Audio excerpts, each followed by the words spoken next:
HAZ&MEG try to stay away from Queen Kate&Wills pull their weight to be close as possible at London. Kate, the Duchess of Cambridge, suggested the Queen should move in next door to the Cambridges, according to a royal pundit. After the death of her beloved husband Prince Philip, the Queen has mainly stayed at her residence of Windsor Castle, travelling to Buckingham Palace for official duties. After some recent health issues, it has been rumoured that Kate, the Duchess of Cambridge, has come up with the idea for the Queen to move in next to her family, in Kensington Palace. Royal Insider claimed, if someone suggests that William and Catherine should move in next to the Queen, that's completely normal, but if anyone were to bring up the idea that the Queen should move in next to the Cambridges, it will be something very hard to believe. However, according to the latest report, it was the Duchess of Cambridge who suggested Her Majesty move in to live next door to William and her amid concerns about security for senior members of the royal family. Most recently, a young man broke into the Queen's private quarters at Windsor Castle on Christmas Day.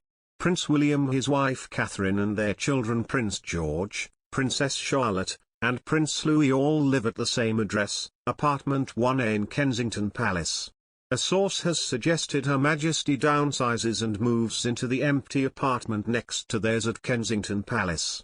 "It makes perfect sense really," said the source, "with Prince Philip gone, she's rattling around Buckingham Palace and Windsor Castle, which due to its sheer size is terribly difficult to protect alone."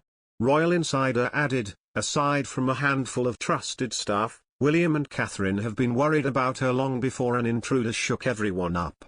The source says it was Catherine who suggested perhaps taking her under the Cambridges' wing, their London residence. Catherine thinks it would be a good idea for her. "The Queen loves the children and always says they keep her young," said the source. They added, "At Kensington Palace, she'll be able to look out the window and see them playing whenever she likes.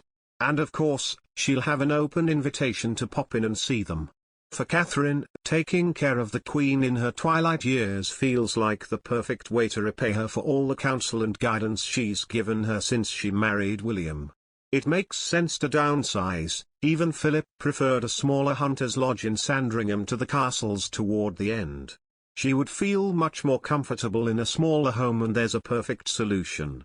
A fully renovated empty apartment right next door to the future king and his young children. Prince Harry and Meghan were offered the empty apartment. However, the royal residence had an estimated cost of £4 million for renovations. This would have meant the couple and their baby son Archie would have had to wait until winter 2020 before they could move in.